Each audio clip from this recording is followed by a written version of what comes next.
며느리라는 공짜 간병인 하나 들인 셈이지. 시어머니와 남편, 시누이 세 사람의 웃음소리가 터졌습니다. 며느리는 5년째 뇌졸중으로 오른쪽이 마비돼 알아누운 시아버지 박동필의 약을 받아들고 오는 참이었습니다. 저 애도 크면 제 엄마처럼 남 뒤치다거리나 하겠지. 며느리 은하는 곧바로 딸의 귀를 막았습니다. 같은 시각 그 말을 방 안의 시아버지도 듣고 있었습니다. 저 인간이 뭘 알아듣겠니라며 무시당하던 노인이었어요. 그 성한 왼손이 이불 밑에서 낡은 휴대폰을 꺼내 오래 준비해둔 번호 하나가 눌렸어요. 최 변호사, 이제 시작합시다. 그날 밤 노인의 시선이 처음으로 침대 및 낡은 가죽 가방을 향했어요. 이 집 사람들은 몰랐습니다. 공짜 간병인이라 부른 그 손이 5년 동안 노인의 생명을 붙잡고 있었다는 것을, 그리고 독먹는 병자라 손가락질하던 그 노인이 그 가방 안에 자기들을 무너뜨릴 무언가를 숨겨두었다는 것을요. 과연 며느리와 남편을 하대하던 이 집안의 최후는 어떻게 될까요?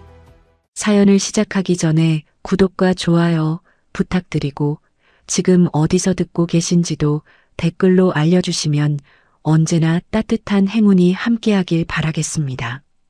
그럼 오늘의 사연 시작합니다. 돈 안 드는 간병인 하나 들인 셈이지. 현관문 하나를 사이에 두고 웃음소리가 새어나왔습니다. 이은아의 손끝이 손잡이 위에서 멈췄어요. 옆에 선 7살 소은은 엄마 손을 꼭 잡고 있었습니다. 재활병원에서 돌아오는 길 내내 조잘거리던 아이가 그 순간 아무 말도 하지 않았죠. 옳게도 우리 집 덕에 사는 거지. 애 딸렸지.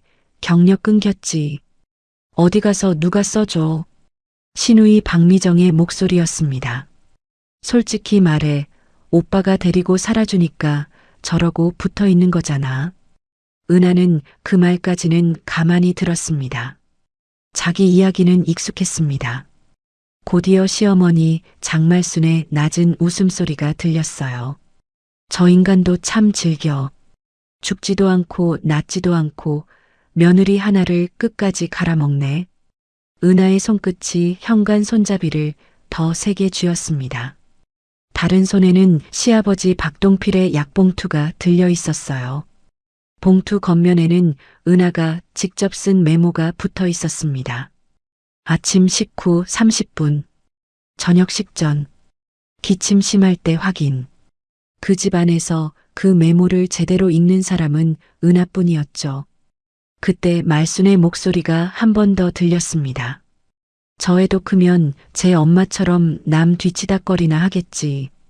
보고 배운 게 부엌이랑 병수발뿐인데. 그 순간 은하의 손이 먼저 움직였습니다. 들고 있던 약봉투를 팔꿈치 안쪽에 끼우고 두 손으로 소은의 귀를 감쌌어요. 자기 욕은 삼켜도 딸아이 귀에 그 말이 닿는 것만큼은 막고 싶었습니다. 소은은 엄마를 올려다봤습니다. 은하는 입모양으로만 말했어요. 괜찮아. 하지만 늦었습니다. 소은이 엄마 손목을 살짝 잡고 물었습니다. 엄마, 나도 커서 남 뒤치다거리 해야 돼? 은하는 바로 대답하지 못했습니다. 팔꿈치 안쪽에 끼운 약봉투만 작게 바스락거렸어요. 은하는 잠깐 눈을 내리감았다가 다시 떴습니다. 그리고 문을 열었습니다. 거실에 있던 세 사람이 동시에 돌아봤어요. 방금까지 은하와 소은을 두고 웃던 얼굴들이 아무 일도 없었다는 듯 금세 펴졌습니다. 장말순이 먼저 말했습니다. 왔어?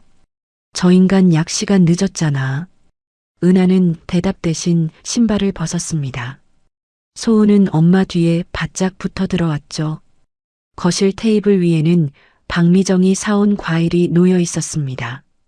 깎아놓은 배와 포도 접시가 가지런했지만 은하 몫은 없었습니다. 하지만 은하의 눈은 과일 접시가 아니라 그 옆에 놓인 물건에 멈췄어요. 흰 서류 봉투, 빨간 인주, 그리고 박동필의 낡은 도장. 은하의 팔꿈치 안쪽에서 약봉투가 다시 바스락거렸습니다. 박재호는 내려놓은 리모컨 쪽으로 손을 뻗다가 멈추고 말했어요. 아버지 좀 모시고 나와. 은하가 물었습니다. 왜요? 박미정이 과일 포크로 배 조각을 찍으며 말했습니다. 오늘 정리할 게 좀 있어서. 장말순이 서류 봉투를 손바닥으로 툭툭 쳤어요. 저 인간 정신 더 흐려지기 전에 진명에 정리해야지. 이 집 하나라도 재호 앞으로 돌려놔야 우리도 살 거 아니야. 은하는 말없이 테이블 쪽으로 다가갔습니다. 서류 첫 장에는 굵은 글씨가 적혀 있었습니다. 부동산 처분 위임장. 은하의 시선이 그 글자 위에 오래 머물렀어요. 아버님이 이 내용을 아세요? 재호가 그제야 고개를 돌렸습니다. 그러니까 지금 설명하려고 하잖아. 직접 읽고 이해하신 다음에 결정하셔야 해요. 박미정이 짧게 웃었습니다. 옳게, 아빠가 지금 뭘 제대로 읽어. 말도 느린데. 장말순도 기다렸다는 듯 말을 보탰어요. 내가 약 몇 번 먹였다고 보호자 행세까지 하니? 공짜로 밥 먹고 살면 시키는 일이나 해. 은하는 팔꿈치에 끼워두었던 약봉투를 꺼내 식탁 위에 조용히 내려놓았습니다. 약부터 드셔야 해요. 식후 시간이 지났어요. 재호가 자리에서 일어났습니다. 잠깐이면 된다니까. 그는 은하를 지나쳐 박동필의 방으로 들어갔고 은하도 곧장 따라 들어갔습니다. 박동필은 침대에 비스듬히 기대어 있었습니다. 오른쪽 팔과 다리는 이불 아래에서 거의 움직이지 않았고 왼손만 이불 끝을 느리게 쥐었다 놓고 있었어요.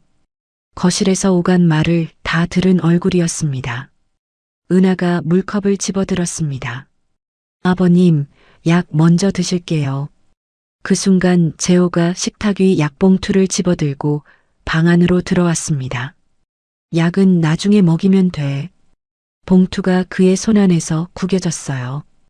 은하의 눈이 그 손에 멈췄고 박동필의 눈동자도 구겨진 약봉투를 따라 움직였습니다.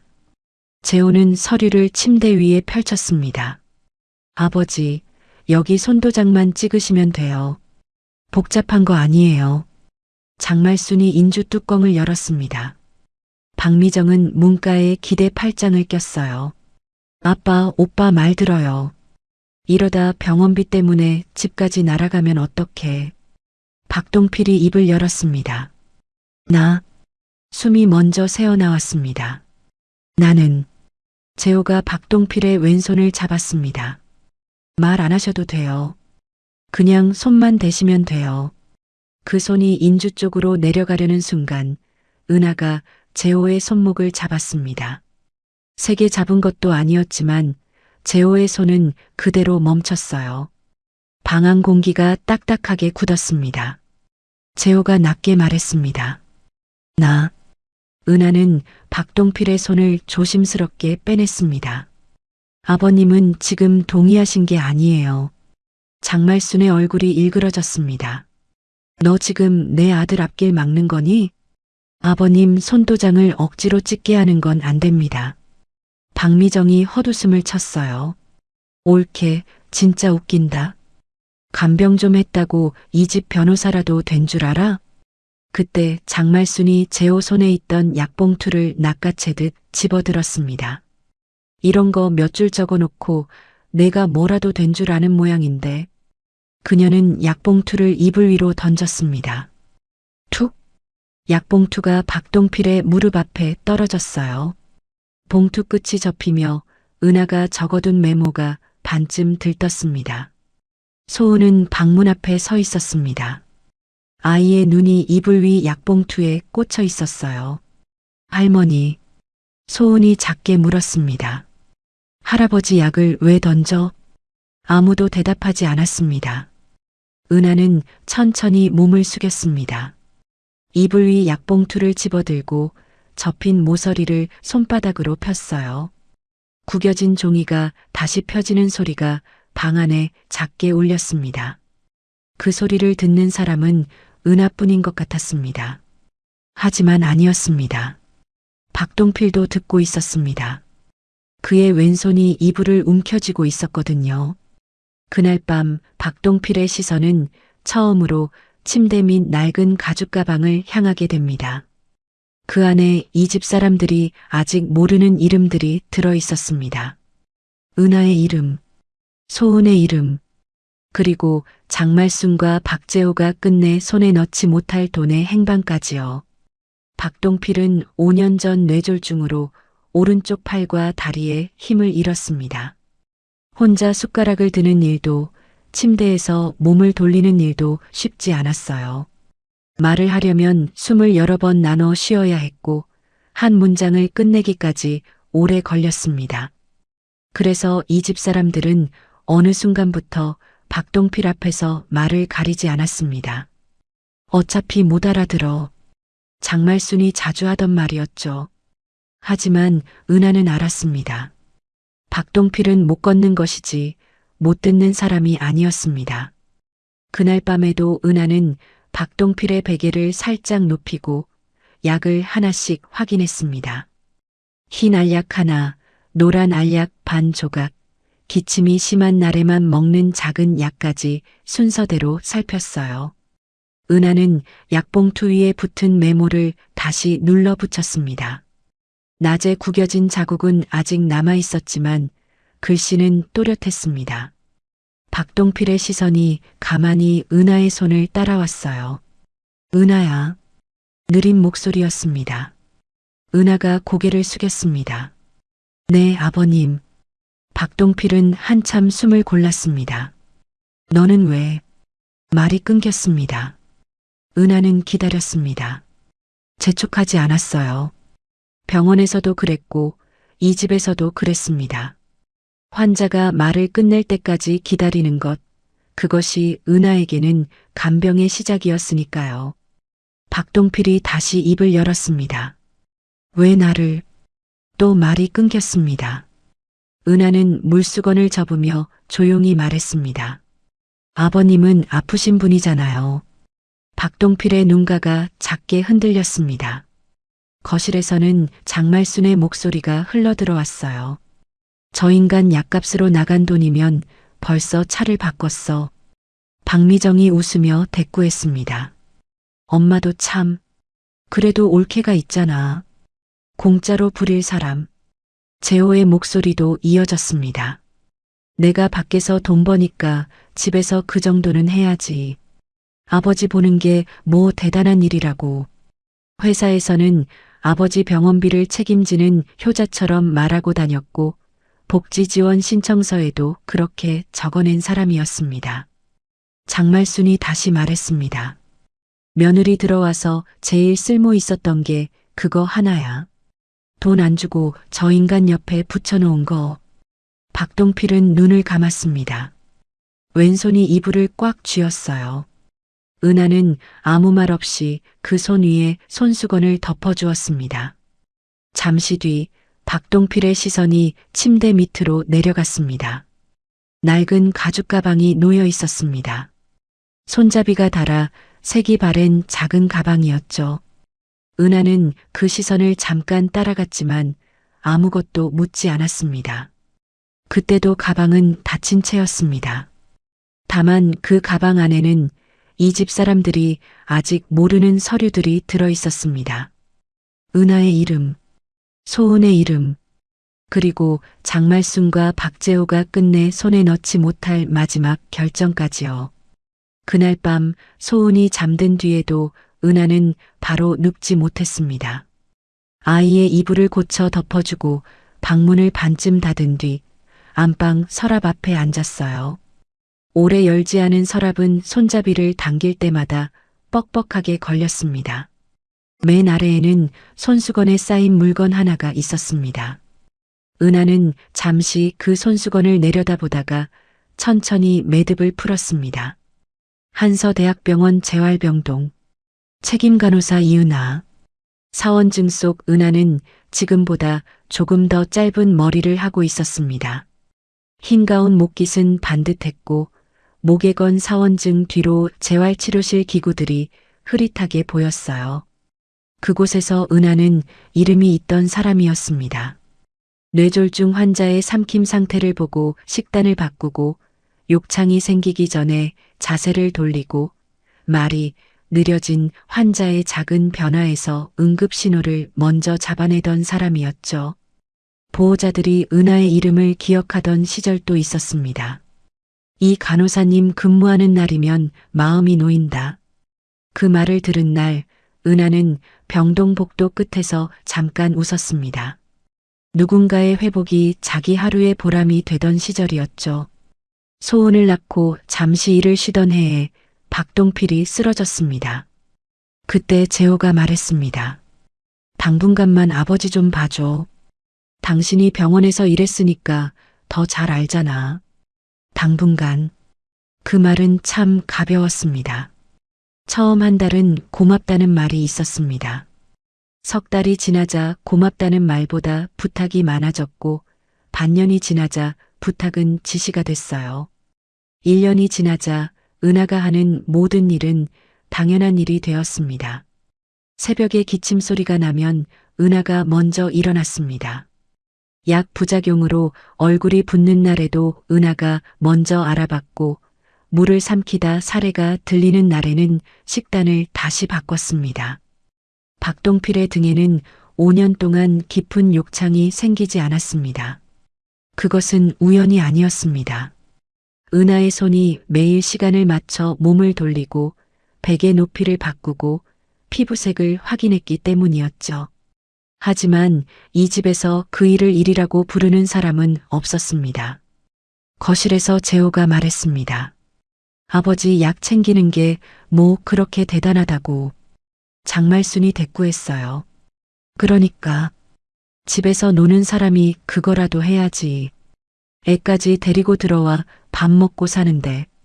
박미정도 웃으며 말을 얹었습니다. 올케는 그래도 복받은 거야.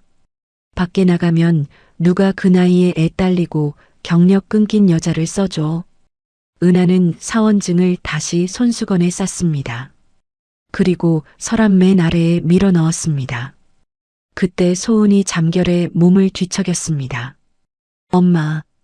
은하는 급히 서랍을 닫고 아이 곁으로 갔습니다. 소은은 눈도 뜨지 않은 채 중얼거렸어요. 엄마는 공짜 아니야. 은하의 손이 아이 이불 위에서 멈췄습니다. 잠든 아이의 작은 입술은 다시 닫혔고 방 안에는 조용한 숨소리만 남았습니다. 은하는 한참 동안 그 자리에 앉아 있었습니다.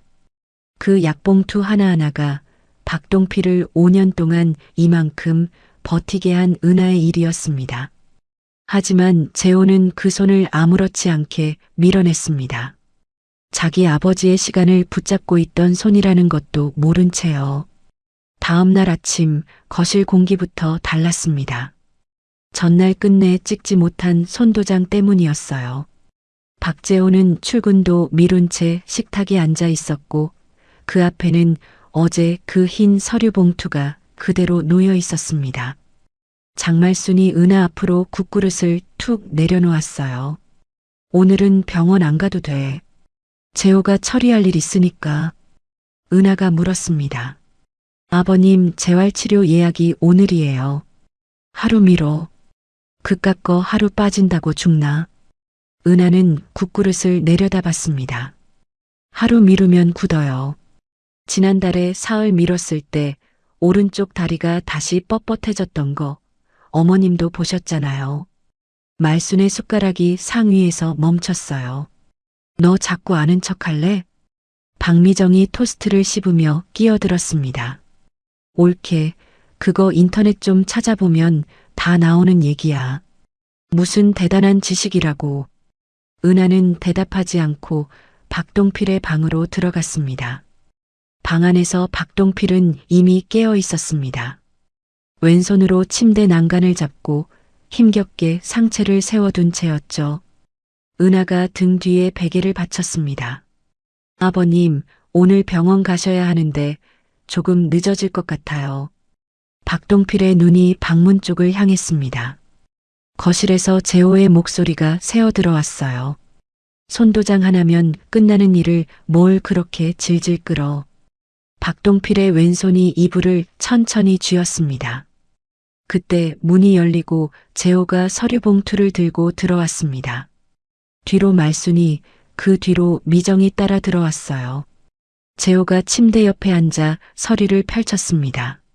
아버지, 어제 그거요. 오늘 마저 하시죠. 박동필이 입을 열었습니다. 숨을 골랐어요. 안 한다. 방 안이 잠깐 조용해졌습니다. 재호의 얼굴이 굳었어요. 아버지, 이거 아버지 위해서 하는 거예요. 병원비로 이 집까지 넘어가면 아버지는 어디서 지내시려고요. 말순이 팔짱을 꼈습니다. 저 인간이 정신이 오락가락하니까 저러지. 재호야, 그냥 손잡고 찍어. 나중에 딴소리 못하게. 미정도 거들었어요. 맞아. 어차피 아빠 이름으로 남겨봤자 관리할 사람도 없잖아. 재호가 박동필의 왼손으로 손을 뻗었습니다. 그 손이 인주 쪽으로 향하는 순간 박동필이 왼손을 뒤로 뺐어요. 느린 몸에서 나온 것 치고는 빠른 움직임이었습니다. 인주 뚜껑이 바닥으로 굴러떨어졌습니다. 안 한다고 했다. 박동필의 목소리가 조금 높아졌어요. 재호가 어이없다는 듯 웃었습니다. 아버지, 왜 이러세요? 갑자기 말순이 은하를 노려봤습니다. 너지? 내가 또 옆에서 바람 넣었지? 은하는 조용히 대답했어요. 저는 아무 말도 하지 않았어요. 아버님이 직접 안 한다고 하시잖아요. 공짜로 밥 얻어먹는 주제에 어디서 집안일에 참견이야. 말순의 손이 침대 옆 협탁을 내리쳤습니다. 물컵이 흔들리며 물이 조금 쏟아졌어요. 그때 방문 앞에서 작은 목소리가 들렸습니다. 할아버지 싫대잖아요. 소은이었습니다. 아이는 문틀을 잡고 서 있었어요. 싫다고 했는데 왜 자꾸 시켜요? 아무도 바로 대답하지 못했습니다. 말순이 인상을 썼습니다. 애는 방에 들어가 있어. 어른들 얘기하는데. 은하가 소은에게 다가가 아이의 어깨를 감쌌습니다. 오늘은 여기까지 하시죠. 아버님, 약 드시고 병원 가셔야 해요. 재호가 서류를 챙기며 자리에서 일어났습니다. 오늘은 넘어가. 근데 은하, 너 계속 이런 식이면 곤란해. 세 사람이 방을 나갔습니다. 박동필은 베개에 몸을 기댄 채 한동안 천장만 봤어요. 은하가 물컵을 새로 채워왔습니다.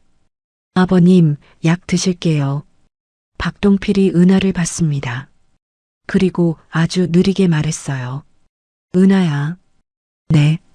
저 가방. 박동필의 시선이 침대 밑 낡은 가죽 가방으로 내려갔습니다. 은하가 그 시선을 따라갔어요. 가방이요? 꺼내드릴까요? 박동필은 잠깐 망설이다가 고개를 아주 작게 저었습니다. 아니다. 숨을 골랐어요. 아직은 아니다. 은하는 더 묻지 않았습니다. 그 안에 무엇이 들어있는지 은하는 아직 몰랐어요. 하지만 박동필은 알고 있었습니다. 그 가방 안에 서류에 적힌 이름이 지금 자기 약을 챙기고 있는 이 며느리와 어린 손녀라는 것을요.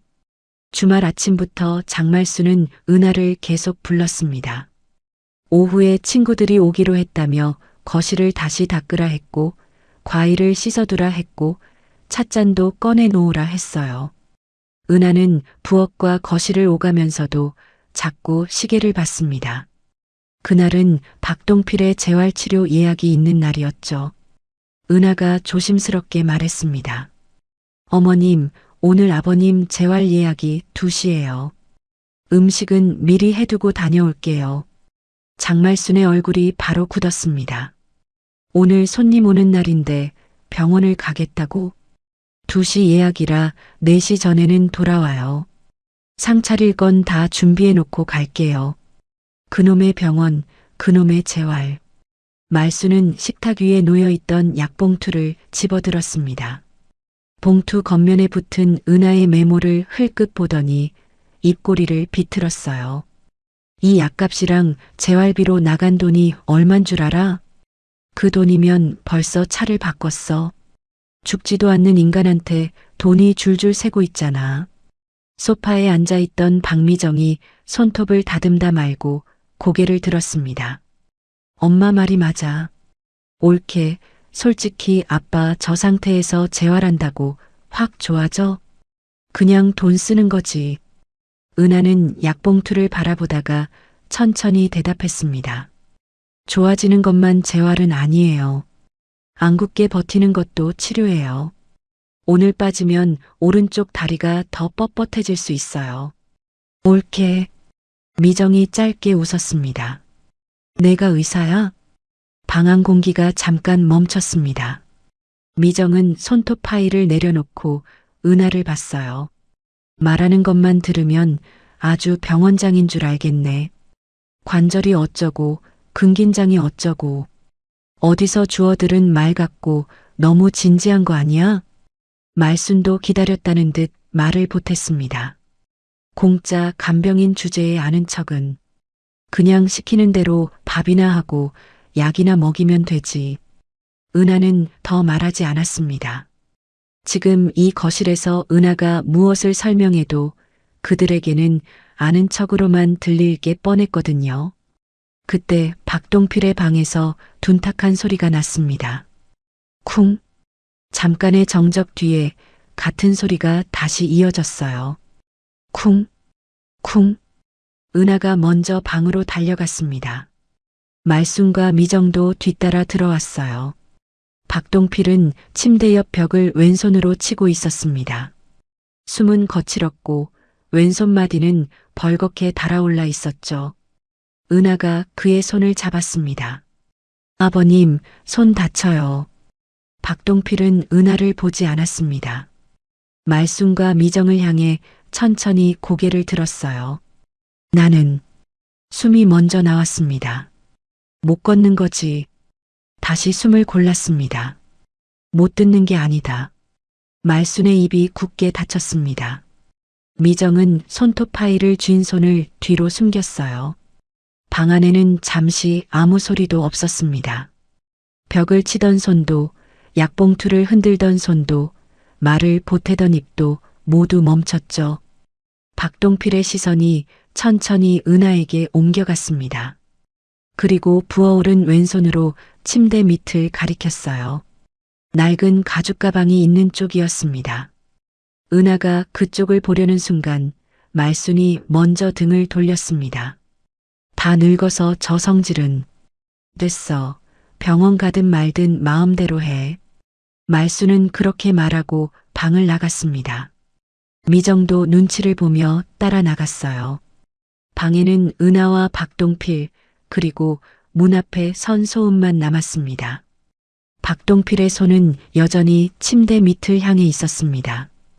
은하는 그 손을 조심히 내려주고 붉어진 마디를 손수건으로 감쌌어요.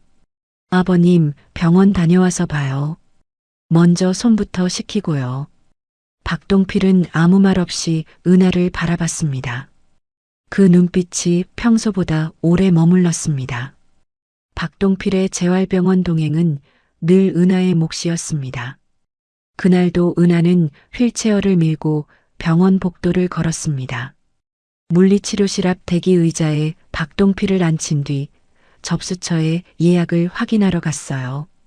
박동필의 무릎 위에는 낡은 가죽 가방이 놓여 있었습니다. 병원에 올 때마다 챙기는 가방이었죠. 은하는 그 안에 여벌 수건이나 재활 장갑이 들어있을 거라고만 생각했습니다. 박동필이 먼저 열어보인 적도 없었고 은하가 묻지도 않았어요. 접수를 마치고 돌아오자 박동필이 은하를 불렀습니다. 은하야. 네, 아버님. 그 사람들이 다시 숨을 골랐습니다. 손도장 얘기를 꺼내면 말이 끊겼습니다. 은하는 몸을 낮추고 기다렸어요. 박동필은 가방 안쪽 주머니를 더듬었습니다. 왼손만으로 지퍼를 여는데 시간이 걸렸지만 은하는 대신 열어주지 않았습니다. 그가 직접 꺼내려는 물건 같았거든요. 잠시 뒤 박동필의 손끝에 작은 열쇠 하나가 걸려 나왔습니다. 그리고 반으로 접힌 종이 한 장도 함께 나왔어요. 은하가 종이를 받아 펼쳤습니다. 왼손으로 눌러 쓴 글씨가 삐뚤게 이어져 있었습니다. 재활병원 사물함 27번. 최도겸 변호사. 내가 살아있을 때 열어라. 은하는 종이에서 눈을 떼지 못했습니다. 아버님, 이게 뭐예요? 박동필은 한참 은하를 바라봤습니다. 저 사람들한테 숨을 골랐어요. 말하지 마라. 은하의 손에 쥔 열쇠가 작게 흔들렸습니다. 무슨 일 있으세요? 박동필은 고개를 아주 작게 저었습니다. 내가 다시 숨이 길게 새어나왔습니다. 확인해야 한다. 은하는 더 묻지 않았습니다. 그가 지금 할 수 있는 말이 여기까지라는 걸 알았기 때문이죠. 알겠어요. 아무한테도 말하지 않을게요. 박동필은 천천히 고개를 끄덕였습니다. 그때 물리치료실 문이 열리고 치료사가 박동필의 이름을 불렀습니다. 은하는 종이와 열쇠를 가방 안쪽에 다시 넣고 휠체어 손잡이를 잡았어요. 같은 시각 집에서는 장말순이 친구들 앞에서 한껏 목소리를 높이고 있었습니다. 내가 그 인간 병수발하느라 허리가 다 나갔다니까. 밤낮으로 약 챙기고 밥 챙기고 사람이 할 짓이 아니야. 친구 하나가 물었습니다. 며느리가 있잖아. 며느리는 안 도와? 말수는 손사래를 쳤어요. 걔가 뭘 해? 집에서 노는 애한테 뭘 봐라. 그냥 시키면 밥이나 하는 거지. 그 말이 오가는 동안 은하는 치료실 안에서 박동필의 오른쪽 다리를 받치고 있었습니다. 치료사가 관절을 천천히 펴자 박동필의 얼굴이 살짝 찡그려졌어요. 은하는 바로 그의 어깨를 잡고 말했습니다. 아버님, 숨 천천히 쉬세요. 지난번보다 각도 조금 더 나왔어요. 박동필의 손끝이 휠체어 팔걸이를 붙잡았습니다. 은하는 그 손 위에 자기 손을 잠깐 올려두었어요.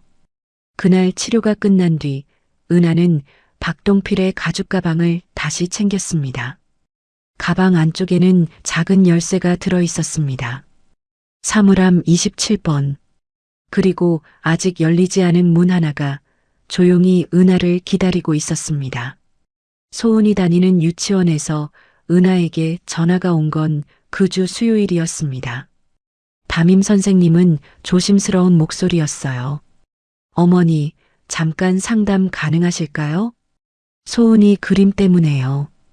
은하는 박동필의 점심죽을 보온병에 담아두고 서둘러 유치원으로 갔습니다. 교실 벽에는 아이들의 그림이 나란히 붙어 있었어요. 가족이 웃고 있는 그림, 놀이터 그림, 강아지 그림 사이에 소은의 그림도 있었습니다.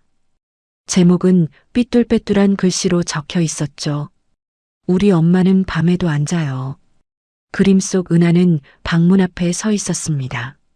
문 안쪽에는 침대에 누운 할아버지가 있었고 옆에는 작은 알약들이 동그라미로 여러 개 그려져 있었어요. 거실 쪽에는 소파에 앉은 세 사람이 있었습니다. 할머니, 아빠, 고모, 그리고 그림 한 구석, 문틈 뒤에 아주 작게 그려진 아이가 있었습니다. 소은이었어요. 선생님이 낮은 목소리로 말했습니다. 소은이가 요즘 엄마가 없어질까봐 무서워해요. 은하의 손이 그림 아래에서 멈췄습니다. 며칠 전에는 힘든 사람은 어느 날 사라질 수도 있다고 말했어요. 엄마가 너무 힘들면 없어질까봐 무섭다고요. 은하는 그림에서 눈을 떼지 못했습니다. 문틈 뒤에 작게 그려진 아이. 그 아이가 매일 무엇을 보고 있었는지 은하는 그제야 그림으로 마주했습니다. 그날 밤이었습니다. 은하가 소은을 재우려고 이불을 덮어주는데 아이가 눈을 뜬 채 천장을 보고 있었어요. 소은아, 안 졸려? 소은이 조그맣게 물었습니다. 엄마. 응. 나도 크면 할머니 말처럼 남 뒤치다꺼리 하면서 살아야 돼? 은하는 이불을 덮던 손을 멈췄습니다. 아이의 눈은 여전히 천장을 향해 있었어요. 할머니가 그랬어. 엄마는 보고 배운 게 부엌이랑 병수발밖에 없어서 나도 그렇게 될 거라고. 은하가 아무 말도 못하는 사이 소은이 한마디를 더 얹었습니다. 엄마, 나도 할머니처럼 말하면 사람들이 나 안 무시해? 은하의 손이 아이 이불 위에서 완전히 멈췄습니다. 아이는 이미 보고 있었습니다. 이 집에서 누가 무시당하고 누가 무시하는지를요. 은하는 자기를 향한 말은 5년을 삼켜왔습니다. 익숙했으니까요. 그런데 그 말이 아이의 입에서 아이가 닮고 싶어하는 방향으로 나오는 순간 더는 삼켜지지 않았습니다. 은하는 소은의 머리맡에 오래 앉아 있었습니다. 아이가 잠든 뒤 은하는 조용히 방을 나왔어요. 안방 서랍을 열어 손수건에 쌓인 사원증을 꺼냈습니다. 이번에는 다시 넣지 않았습니다. 책상 위에 그것을 올려두고 은하는 한참을 앉아 있었습니다. 결심이라기보다 확인에 가까웠습니다. 이 집에 더 있으면 소은은 상처만 받는 게 아니라 그 상처를 배우게 될 거라는 확인이요. 주말이 다시 돌아왔습니다. 장말수는 이번에도 집에 사람을 불렀어요. 이번엔 친구가 아니라 먼 친척들이었습니다. 명절도 아닌데 사람을 부른 데는 이유가 있었죠. 은하는 부엌에서 과일을 씻고 있었습니다. 거실에서 재호의 목소리가 들렸어요. 엄마, 친척들까지 부를 필요 있어요? 말순이 낮게 웃었습니다. 사람들이 봐야 저 인간도 딴소리 못하지. 어른들 앞에서 손만 찍으면 끝이야. 아버지가 또 싫다고 하면요? 그러니까 은하를 내보내야지. 그 계집애가 옆에 붙어 있으니까 자꾸 고집을 부리는 거야. 은하의 손이 물속에서 멈췄습니다. 싱크대 아래에 놓아둔 휴대폰 화면에는 녹음 버튼이 빨갛게 켜져 있었습니다. 말순의 목소리가 한 번 더 이어졌어요. 그리고 내일 아침 약은 좀 늦게 먹여. 재호가 낮게 물었습니다. 약을요? 약 먹이면 또 정신 말짱해져서 싫다 할 거 아니야. 손도장 찍고 나서 먹이면 돼. 부엌에는 물소리만 이어졌습니다. 은하는 손에 묻은 물기를 행주에 닦았습니다. 혈압약을 늦게 먹였을 때 박동필의 눈이 어떻게 흐려지는지, 말이 얼마나 늦어지는지 은하는 알고 있었습니다. 그 상태의 노인에게 손도장을 찍히는 게 무슨 뜻인지도요. 그날 밤 은하는 여느 때처럼 움직였습니다. 저녁약은 제 시간에 먹였습니다. 기침 상태를 확인했고 베개 높이도 다시 맞췄어요. 그러고도 은하는 바로 방을 나가지 않았습니다. 박동필은 은하의 얼굴을 오래 보고 있었습니다. 은하가 낮게 물었습니다. 아버님. 박동필의 눈이 은하에게 머물렀습니다. 내일 손도장 찍기 싫으신 거 맞죠? 박동필의 왼손이 이불을 꽉 쥐었습니다. 싫다. 숨이 길게 새어나왔어요. 내 뜻 아니다. 은하는 고개를 끄덕였습니다. 은하는 낮에 병원에서 받아 가방 안쪽에 넣어둔 작은 열쇠와 접힌 종이를 꺼냈습니다. 박동필의 시선이 그 열쇠에 오래 머물렀어요. 재활병원 사물함 27번. 최도겸 변호사. 내가 살아있을 때 열어라. 은하는 종이를 한참 내려다봤습니다. 사물함 안에 목소리가 잠깐 멈췄습니다. 아버님을 지킬 수 있는 게 있나요? 박동필은 아주 천천히 고개를 끄덕였습니다. 저 사람들한테 숨을 골랐어요. 말하지 마라. 은하의 손 안에서 열쇠가 작게 흔들렸습니다. 박동필이 다시 입을 열었습니다. 소은이, 숨이 길게 이어졌어요. 데리고 나가라. 은하는 바로 대답하지 못했습니다. 그 말은 은하 혼자 살라는 말이 아니었습니다. 박동필도 소은도 은하 자신도 이 집안에서는 더 지켜지지 않는다는 뜻이었죠. 은하는 박동필의 손을 두 손으로 감싸 쥐었습니다. 아버님, 제가 확인하고 올게요. 박동필은 눈을 감았다가 다시 떴습니다. 짧게 고개를 끄덕였습니다. 새벽이 깊어졌습니다. 은하는 큰 짐을 싸지 않았어요. 소은의 옷 몇 벌, 통장, 박동필의 약 기록 노트, 병원비 영수증 파일, 사원증, 그리고 사물함 열쇠, 작은 가방 하나면 충분했습니다. 그 다음 은하는 휴대폰을 들었습니다. 재활병원 연계 간병센터 번호를 눌렀어요. 새벽 접수 담당자가 전화를 받았습니다. 은하는 낮은 목소리로 말했습니다. 박동필 어르신 오전 간병 서비스 신청하려고요. 내일 아침 8시에 방문 가능할까요? 잠시 뒤 은하는 필요한 내용을 하나씩 불러주었습니다. 아침 식후 30분 약 확인, 혈압 확인, 기침 상태 확인, 식사 삼킴 상태 확인, 이상 있으면 바로 재활병원 상담실 연락. 비용은 은하가 먼저 결제했습니다. 마지막으로 은하는 냉장고 문에 약 시간표를 붙였습니다. 아침 식후 30분, 점심 전 혈압 확인, 기침 심하면 바로 응급실, 그리고 약봉투와 시간표 사진을 휴대폰에 남겼습니다. 누군가 또 몰랐다고 말하지 못하게 하려는 것이었죠. 소은은 잠이 덜 깬 얼굴로 엄마 손을 잡았습니다. 엄마, 우리 어디가? 은하는 아이의 외투 단추를 잠가주며 말했습니다.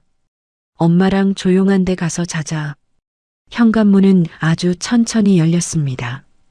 거실 소파에 누운 말수는 뒤척였지만 깨지는 않았어요. 은하는 숨을 낮추고 소은의 손을 잡았습니다. 문이 조용히 닫혔습니다. 새벽 복도에는 아무 소리도 없었습니다. 가방 안에는 사물함 27번의 열쇠가 들어 있었습니다. 그 열쇠는 도망치기 위해 들고 나온 것이 아니었습니다. 박동필을 지키고 소은을 지키고 은하 자신까지 지키기 위해 들고 나온 마지막 문이었습니다. 다음 날 아침 장말수는 평소보다 일찍 일어났습니다. 친척들이 오기 전부터 거실을 훑고 과일 접시를 내놓고 서류 봉투를 장롱 위에서 꺼내 식탁 아래쪽에 밀어두었어요. 재호는 넥타이까지 맸습니다. 미정도 아침부터 와 있었어요. 올케는요? 미정이 물었습니다. 말순이 대수롭지 않게 대답했어요. 몰라. 새벽에 지 볼일 보러 나갔나 봐. 애 데리고, 소은이까지 데리고요? 나도. 없으면 오히려 낫지. 아침에 옆에서 알짱거리면서 자꾸 저 인간 편들어서 일만 꼬였잖아. 오늘은 조용하니 얼마나 편해. 말수는 박동필의 방 쪽을 흘끗 봤습니다. 저 양반 세수만 시켜서 앉혀놔. 친척들 오면 인사하는 김에 바로 끝내자. 말수는 부엌에서 데워둔 죽을 몇 숟갈 대충 떠먹이고 약봉투는 그대로 식탁 위에 밀어두었습니다. 박동필의 아침 약시간은 그렇게 지나가고 있었습니다. 하지만 아무도 약봉투를 찾지 않았어요. 냉장고 문에 붙은 시간표도 보지 않았습니다. 친척들이 하나둘 들어왔어요. 거실에 금세 사람 목소리가 찼습니다. 말수는 사람들 앞에서 얼굴을 바꿨어요. 방금까지 남편을 저 양반이라 부르던 사람이 이제는 목소리에 물기를 담았습니다. 내가 우리 영감 병수발한 지도 벌써 5년이에요. 밤에 몇 번씩 깨서 약 챙기고 자세 돌려주고 늙은 몸으로 사람 하나 돌보는 게 보통 일이 아니더라고요. 친척 하나가 안쓰럽다는 듯 고개를 끄덕였어요. 고생이 많으시네. 며느리는 안 도와요? 말순이 한숨을 쉬며 손사래를 쳤습니다. 며느리요? 걔는 신경 쓰지 마세요. 오늘도 지 볼일 보러 나갔잖아요. 있어도 그만, 없어도 그만이네요. 그때 초인종이 거실을 끊었습니다. 딩동. 말순이 인상을 폈습니다. 어머, 벌써 다 오셨나? 재호가 문을 열었어요. 문 밖에 선 사람은 친척이 아니었습니다. 단정한 점퍼 차림에 간병 가방을 든 중년 여자였어요. 박동필 어르신 오전 간병 서비스 왔습니다. 거실이 조용해졌습니다. 말순의 얼굴에서 웃음기가 거쳤어요. 무슨 간병인이에요? 누가 불렀는데? 여자는 차분하게 대답했습니다. 이은아 보호자님이 신청하셨습니다. 오전 8시 약 확인과 혈압 확인 요청받고 왔습니다. 친척들의 시선이 한꺼번에 말순에게 옮겨갔어요. 방금 전까지 며느리는 있어도 그만 없어도 그만이라던 그 입이 잠깐 멈췄습니다. 간병인은 신발을 벗고 들어와 냉장고 문의 시간표를 확인했어요. 그리고 식탁 위 약봉투를 봤습니다. 아침 약 아직 그대로네요. 식후 30분이 벌써 지났는데 말순이 급히 말했어요. 이제 막 먹이려던 참이었어요. 간병인은 대꾸 없이 박동필의 방으로 들어갔습니다. 혈압을 재고 기침 상태를 확인했어요. 기침이 거칠어요. 오늘은 무리해서 뭘 시키시면 안 됩니다. 어르신 지금 컨디션이 좋지 않으세요. 미정이 문가에서 작게 물었습니다. 그럼 약은 어떻게 먹여요? 간병인이 미정을 돌아봤어요. 보호자분 아니세요? 미정의 입술이 멈췄습니다. 며칠 전 자기가 은하에게 던졌던 말이 그 자리로 돌아왔습니다. 내가 의사야? 그 말을 했던 입으로 지금은 약을 어떻게 먹이냐고 묻고 있었으니까요. 친척들 사이에서 누군가 작게 중얼거렸습니다. 그럼 그동안 며느리가 다 했던 거 아니야? 말순의 얼굴이 붉어졌어요. 재호는 식탁 아래로 밀어 넣어둔 서류 봉투를 더 깊숙이 밀었습니다. 하지만 친척들의 시선은 이미 그 봉투와 박동필의 방을 번갈아 보고 있었어요. 같은 시각, 은하는 소은의 손을 잡고 재활병원 복도에 서 있었습니다.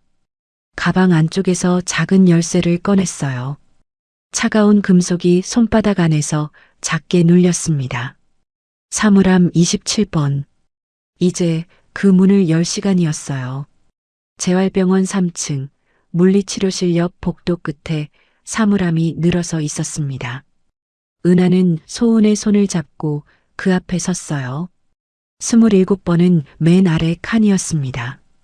은하는 몸을 숙였어요. 열쇠를 꽂았습니다. 차가운 금속이 맞물리는 소리가 작게 났어요. 손목을 돌리자 오래된 자물쇠가 뻑뻑하게 돌아갔습니다. 철컥. 문이 열렸어요. 안에는 수건도 재활 장갑도 없었습니다. 두툼한 서류 봉투 하나가 세워져 있었어요. 겉면에는 왼손으로 눌러 쓴 글씨가 있었습니다. 이은하에게. 은하는 한참 그 글씨를 봤어요. 오른손을 쓰지 못하는 사람이 왼손으로 한 획씩 눌러 쓴 글씨였습니다. 이름 석자를 쓰는데도 며칠이 걸렸을지 모릅니다. 봉투를 열었어요. 맨 위에 접힌 편지 한 장이 먼저 놓여 있었습니다. 줄이 자꾸 아래로 흘러내리고 획이 떨린 글씨였어요. 은하는 그 편지를 조심스럽게 펼쳤습니다. 은하야, 나는 5년 동안 이 집에서 짐이었다. 밥값 못하는 늙은이, 돈 먹는 병자. 그 말들 다 들었다. 못 걷는 거지, 못 듣는 게 아니니까. 그런데 너는 한 번도 나를 그렇게 안 봤다. 약을 먹일 때도, 몸을 돌릴 때도 너는 나를 병자가 아니라 사람으로 봤어. 이름을 불러줬고, 눈을 맞춰줬고, 내 느린 말을 끝까지 기다려줬다. 나는 그게 뭔지 오래 잊고 있었다. 사람이 사람한테 그렇게 대접받는 게 어떤 건지. 고맙다. 5년 동안 정말 고마웠다. 그리고 은하야, 너는 내가 가진 게 집 한 채뿐인 줄 알았지. 아니다. 이 봉투 안에 내가 봐야 할 것들이 있다. 은하의 손이 편지 끝에서 멈췄어요. 편지에는 얼마를 준다는 말도 누구에게 간다는 말도 없었습니다. 다만 고맙다는 말과 봉투 안을 마저 보라는 말뿐이었어요. 은하는 편지를 두 손으로 접었습니다. 그러고도 한참을 그대로 앉아 있었어요. 편지를 무릎에 내려놓은 뒤에야 은하는 봉투 안을 다시 들여다봤습니다. 편지 아래에 서류가 세 묶음으로 나뉘어 있었어요. 첫 번째, 옛 공장 부지 보상금 확정 서류 28억 4천만 원. 은하의 손끝이 종이 위에서 멈췄습니다. 박동필이 젊을 때 운영하다 망했다던 그 공장. 가족들이 오래전에 사라진 셈치던 그 땅이 아직 박동필 개인 명의로 남아 있었어요. 산업단지 확장 구역에 들어가면서 보상금이 확정된 겁니다. 두 번째, 상가 한 칸의 월세 수익권 이전 계약서. 세 번째, 정기예금 확인서 6억 8천만 원. 박동필이 공장을 정리한 뒤 끝까지 손대지 않고 묶어둔 돈이었어요. 말순과 재호가 병원비로 다 썼다고 믿던 그 돈이었습니다. 그리고 서류 맨 아래 공증 진술서가 있었어요. 상가 월세 수익권 일부는 며느리 이은하에게, 정기예금 일부는 박동필 본인의 전문 재활센터 비용과 이은하와 손녀가 지낼 새 거처를 마련하는데, 공장 부지 보상금 일부는 손녀 박소은의 교육 신탁으로, 본가 처분 권한은 박재호가 아니라 법률 대리인에게. 은하는 서류를 무릎 위에 내려놓았어요. 21번 골랐습니다. 먼저 온 것은 고맙다는 말이었어요. 돈은 그 뒤였습니다. 순서가 그랬어요. 박동필은 은하가 이 돈을 보기 전에 자기 마음을 먼저 읽기를 바랐던 거예요. 은하가 종이 아래 적힌 번호를 누르려는 순간 휴대폰이 먼저 울렸습니다. 화면에는 같은 이름이 떠 있었습니다. 최도겸 변호사였습니다. 이은하 보호자님, 지금 통화 괜찮으십니까? 네. 어르신이 오늘 하실 말씀이 있다고 하십니다. 은하는 편지를 든 채 잠깐 말이 없었어요. 지금 그 댁에 계세요. 아침에 오신 간병 선생님이 곁에 계시고 친척분들도 아직 계십니다. 어르신이 그 앞에서 직접 정리하고 싶다고 하셨어요. 그런데 최도겸이 한 박자 쉬었습니다. 보호자님이 그 자리에 계셨으면 하십니다. 집으로 잠깐 와주실 수 있으시겠습니까? 은하는 무릎 위의 서류와 손에 쥔 편지를 번갈아 봤어요. 갈게요. 은하는 편지만 따로 외투 안주머니에 넣었습니다. 서류 봉투는 가방 안쪽 깊이 넣고 소은의 손을 잡았어요. 소은아, 우리 할아버지한테 가자. 현관이 열리고 은하가 소은의 손을 잡고 들어섰습니다. 뒤에는 최도겸 변호사가 서류 가방을 들고 따라 들어왔어요. 말순이 은하를 보자마자 언성을 높였습니다. 너 이제 와?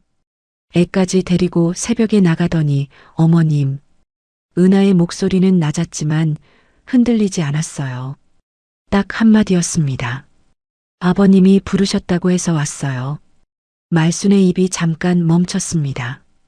박동필이 은하 쪽으로 천천히 고개를 돌렸어요. 은하가 그 곁으로 가 휠체어 손잡이 옆에 조용히 섰습니다. 박동필이 입을 열었어요. 잘 나오지 않는 말이었습니다. 숨을 몇 번이나 골랐어요. 이제 거실의 모두가 그 입을 봤습니다. 시작해. 두 글자였어요.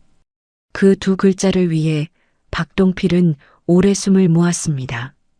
최도겸이 한 걸음 나섰어요. 박동필 어르신의 뜻을 지금부터 말씀드리겠습니다. 그는 서류 가방을 열었습니다. 친척들이 모두 지켜보는 한가운데였어요. 먼저 오늘 아침에 있었던 일부터 짚겠습니다. 최도겸의 목소리가 조금 낮아졌습니다. 이은하 보호자님이 남겨둔 녹취와 약 시간표 사진을 확인했습니다. 어제 이 댁에서는 오늘 아침 어르신의 약을 일부러 늦게 드리기로 이야기가 오갔습니다. 약을 제때 드시면 혈압과 컨디션이 안정돼 거부 의사를 분명히 밝히실 테니 그 전에 손도장을 받으려 한 거죠. 오늘 친척분들을 부른 것도 그 서명의 증인을 세우기 위해서였습니다. 거실이 얼어붙었어요. 친척 몇이 서로를 돌아봤습니다. 자기들이 무슨 자리에 불려온 건지 그제야 안 얼굴이었어요. 이은하 보호자님은 그걸 미리 아셨습니다. 최도겸이 은하를 봤어요. 그래서 어젯밤 나가기 전에 간병 서비스를 예약하고 약 시간표를 붙이고 병원 연계까지 해두셨습니다. 오늘 아침 어르신 약이 더 늦어지기 전에 확인되고 혈압과 상태가 바로 기록된 건 그 덕분입니다. 약을 늦춰 어르신을 흐리게 만들려던 계획이 그 자리에서 막힌 거예요. 말순의 얼굴이 하얗게 질렸습니다. 재호가 급히 나섰어요. 그건 그런 뜻이 아니라 담당 간병 선생님이 그러시더군요. 최도겸이 재호의 말을 조용히 끊었습니다. 어르신 기록이 병원 수준으로 정리돼 있어서 그대로만 따라하면 됐다고요. 그래서 저희가 어르신 담당 병원에 확인을 했습니다. 그가 말을 이었어요.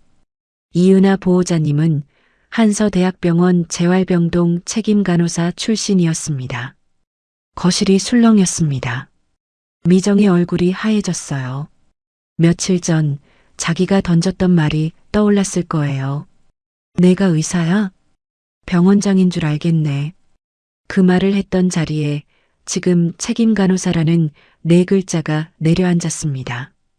어르신이 5년간 큰 악화 없이 버티신 게 우연이 아니었던 겁니다. 여러분이 공짜 간병인이라 부르신 분이 이 집에서 가장 전문적인 손이었어요. 친척 하나가 작게 중얼거렸습니다. 그럼 그동안 며느리가 다 한 거네 말수는 아무 말도 하지 못했어요. 최도겸은 멈추지 않았습니다. 다음 서류를 펼쳤어요. 그리고 박동필 어르신의 재산은 이 집 한 채가 전부가 아닙니다. 재호가 고개를 번쩍 들었습니다.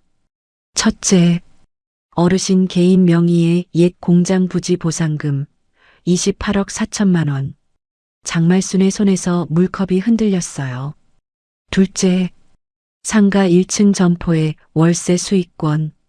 셋째, 정기예금 6억 8천만 원. 친척들 사이에서 탄식이 새어나왔습니다. 재호가 벌떡 일어났어요. 그 돈은 제가 관리해야죠. 제가 아들이잖아요. 그때 미정이 끼어들었습니다. 오빠만 자식이야? 나도 자식인데 왜 오빠가 다 가져? 재호가 미정을 돌아봤어요. 너는 빠져. 은하 몰아세우자고 부추긴 게 누군데. 미정의 목소리가 높아졌습니다. 내가 언제 공짜 간병인이라고 먼저 말한 건 엄마잖아. 말순이 소리쳤어요. 내가 언제 그렇게까지 하랬어. 너희 둘이 알아서 몰아붙인 거잖아. 친척들이 다 보는 앞이었습니다. 며칠 전까지 한편이 되어 은하를 짓밟던 세 사람이 돈 이야기가 나오자마자 서로에게 삿대질을 하고 있었어요. 그들을 묶고 있던 게 무엇이었는지 그 자리에서 그대로 드러났습니다. 가족이 아니라 나눠 가질 게 있을 때만 유지되던 편이었어요. 휠체어에 앉은 박동필이 그 광경을 조용히 봤습니다. 그리고 천천히 입을 열었어요. 셋이 그렇게 한통 속이더니 숨을 골랐습니다. 이제야 서로가 보이나? 세 사람이 동시에 멈췄어요. 박동필의 눈이 재호에게 향했습니다. 너는 내가 돈 없을 때 어떤 사람인지 먼저 보여줬다. 재호가 얼어붙었어요. 말순이 떨리는 목소리로 물었습니다. 당신 나한테 그걸 다 숨기고 박동필이 고개를 저었어요. 숨긴 게 아니다. 숨을 골랐습니다. 너는 내가 가진 걸 센 게 아니라 나간 돈만 셌다. 그리고 박동필이 최도겸을 향해 마지막 말을 이었어요.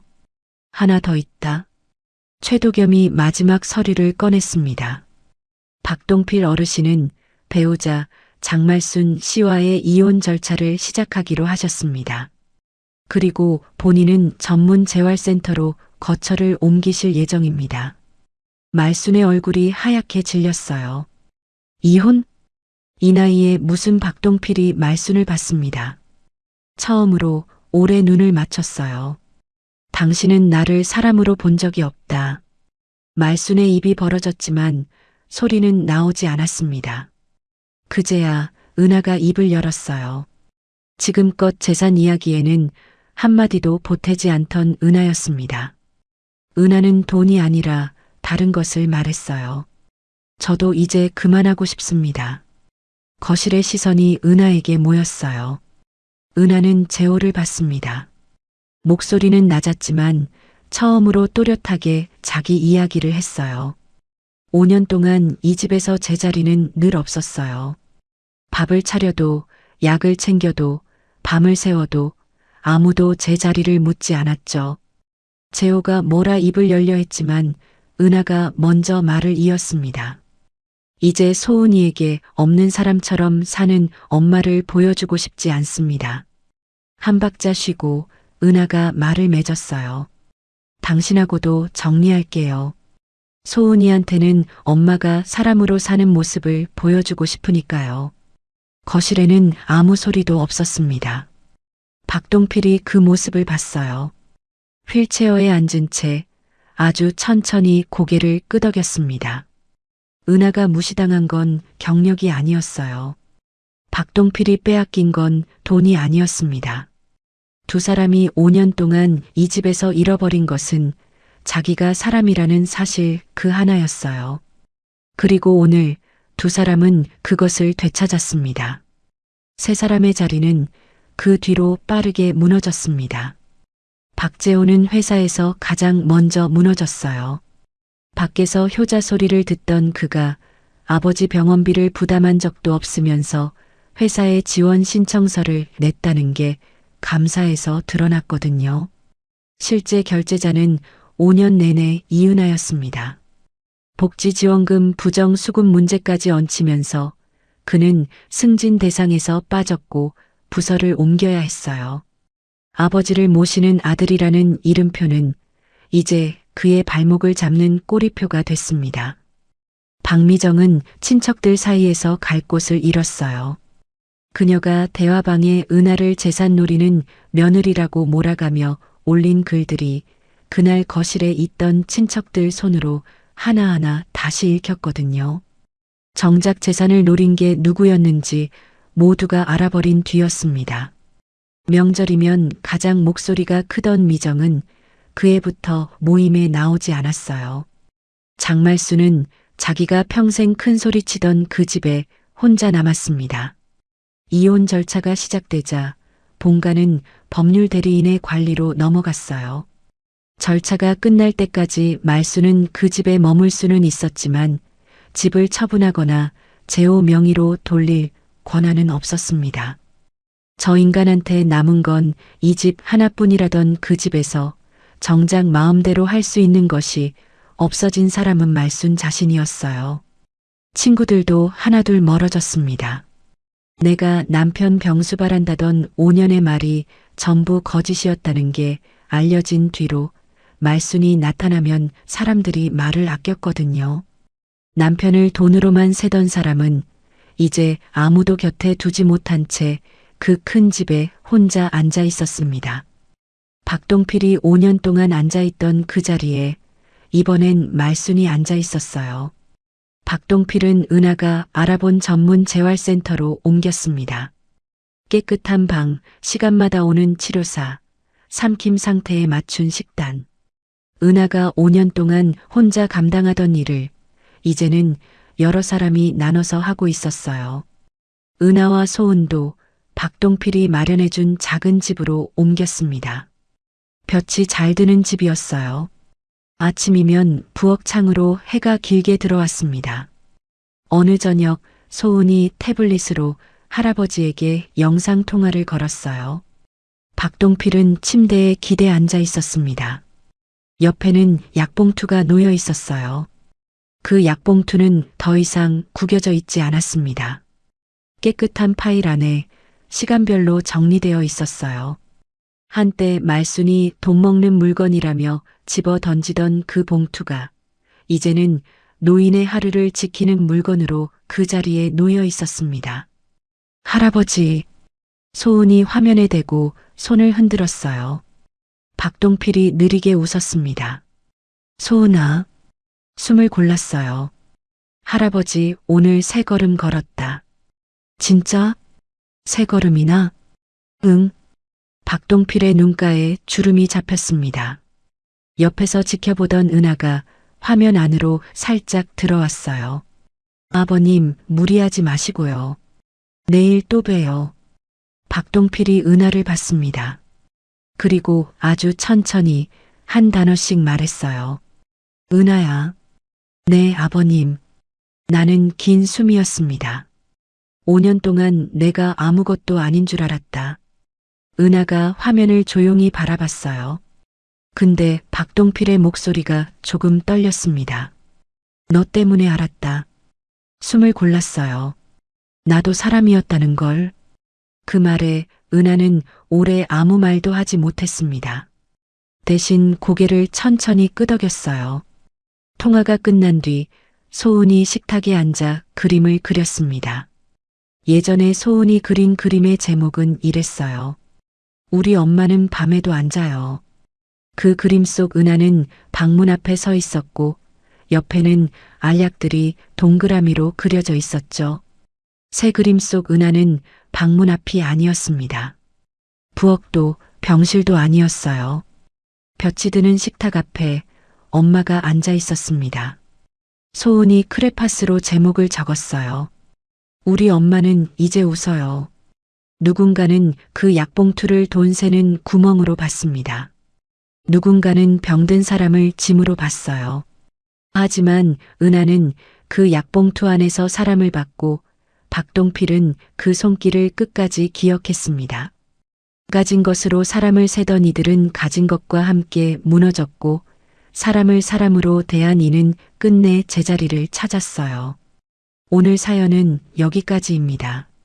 여러분은 오늘 은하의 선택을 어떻게 보셨나요? 가족이라는 이름으로 누군가의 희생을 당연하게 여긴 적은 없었는지 댓글로 함께 이야기 나눠주세요. 오늘 사연은 여기까지입니다. 사연이 마음에 남으셨다면 구독과 좋아요로 꽃편지 사연과 함께 해주세요. 여러분의 하루가 조금 더 따뜻해지길 바랍니다.